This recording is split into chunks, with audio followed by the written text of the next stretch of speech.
Hey guys, do you ever look at your art and think something's not quite right? You can't figure out what it is. You can't put your finger on it. Maybe it's the lighting, maybe it's the composition, maybe it's the perspective, could be any number of things. Well, my name's Lee White, and I'm going to show you how to fix your art. Today, we're going to work on a piece by an artist named Juliet Torrey, and she's having some trouble with poses. So we're going to talk about getting more storytelling in the pose, getting more energy in the pose, just overall creating a more dynamic piece, and how to fix some of the common problems that happen when you draw a character in an illustration.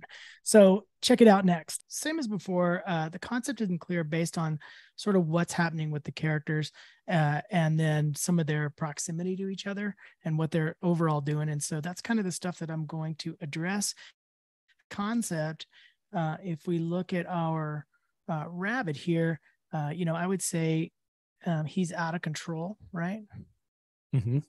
Because his front wheel has been jabbed by the fox. Is that how you guys are reading that illustration? Yes. Yeah. Kind of the stick in there. Okay, so there's a couple of problems with that. The fox looks like he's almost just pointing at it because there's going to be a massive amount of force that he needs to jam that thing into. Not that it has to be realistic, but it almost looks like the fox is and this here is a wheel, students. right. He's kind of pointing at it, lecturing. And so he just doesn't have really any gesture going on at all there for the action that's taking place. So let's start with the rabbit. So if we're going to be out of control, if we look at what's been drawn, there's a couple of things happening. Have you guys heard of the term twinning? Mm-hmm. Twinning. Yeah, that is not a Charlie Sheen term. That's winning. This is twinning. Oh, boy. Twinning.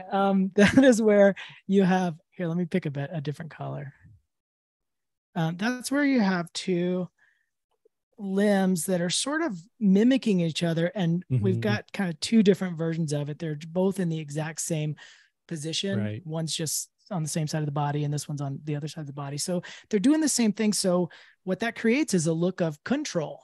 If a swimmer, like a high diver, I don't know what you call it. Somebody who jumps off high dive, high dive swimmer, swimming diver. When they're in control, everything's all tucked in and symmetrical, right? And that's an easy way to think about it. But if they hit the top of the diving board when they're coming down, everything starts to flail, right? And so that's if the mental picture I like to have in my head for that. And so we want to create,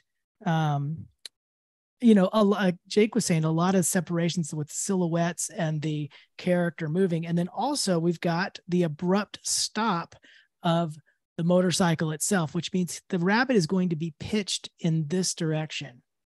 And so right now he's just kind of up and down, even though it's good that they do have the head lower than the body. Like I was saying before, we need to start to feel that force going this way. So, using what Jake called a swoop, I call it a C curve. I'm going to start leaning on that. But even when I get over here into this drawing, it's so natural to twin. Look, I've made a mirror image of the feet and then a mirror image of the hands. And so you can see, as you start to draw this, these are the micro changes that I make by having this foot go this way, this foot go that way, this arm come this way, and this one go this way. And so, even the hand could kind of change position there. And those are the micro differences that are going to make something seem out of control versus in control. Even this one, like just a quick sketch that I did, look how easy it is to naturally twin the body. It's one of the most common things. It's hard not to do it. Actually, you almost have to think about it to not do it. And the last thing I was going to say about the rabbit is, if you look here, when the eyes are anchored onto the bottom or any part of the eye, it's going to look a little bit more controlled than when the eye is up a little bit and you create just a little bit of space. It's going to look still looking in a direction, but it's going to make him start to look scared. So these are just such small little things, but they all equal being in control or out of control. And so you can play with those ideas. Now the fox, we need him to be sneaky and we needed him to be active and devious. And so those are kind of the keywords that I think of Mr. Fox. And so, I just think of him, if he's going to do this move over here, he's going to have to be pretty well hidden and sneaking into the scene. And so that's, I'll start to even make those keywords like sneak and hidden and all that kind of stuff. So I always use these keywords, and then I just have him barely coming out there and really kind of jamming the, something. This also looks almost like a pool cue. I figure he would probably grab something from the brush that he's in, being a fox and all. So I kind of give him a stick. And then, once you have one shot, then you can start to take that same shot.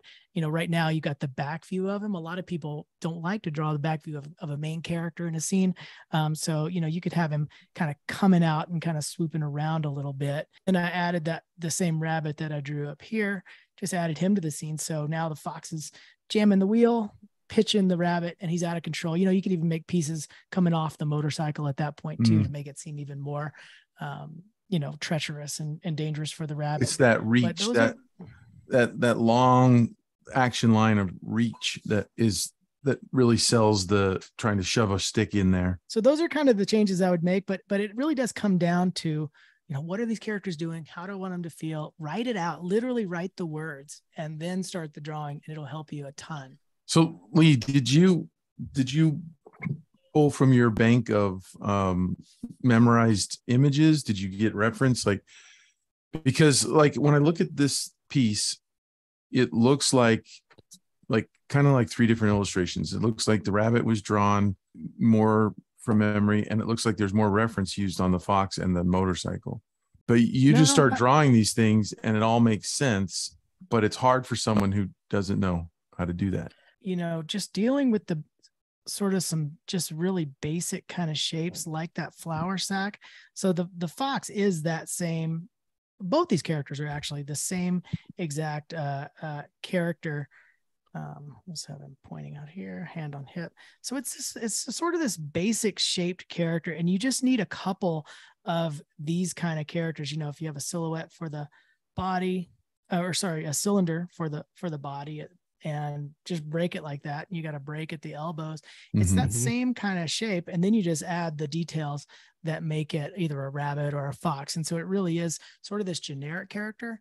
And then you add the stuff that makes it a fox or an elephant or whatever. And you can change the scale of all those shapes, but it's a really, really basic character design, just like that bean that Will uses, but with legs and arms.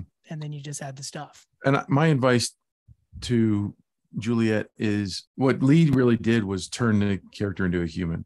So every animal, if you think that they're a human, and then you add the elements of a fox or a bunny or whatever it is, right, you'll be more successful. And in your illustration, it looked like you're thinking fox, and how do I make this fox stand there and do the pose? But a fox could not do that. A fox absolutely can't grab a stick because they don't have a thumb. And their arms, you have some freedom. Don't try this, but you can't lift a dog up by its legs. It's not the same as us. Its skeleton won't hang from its arms. It'll actually hurt it really bad. So you really, in order to be successful in anthropomorphizing an animal, you have to basically just make it a human character and then add the elements of the animal. Yeah. If you want to see more art fixed, join us every third Thursday for the How to Fix Your Art live stream, and it's going to be right here on this YouTube channel. So like and subscribe.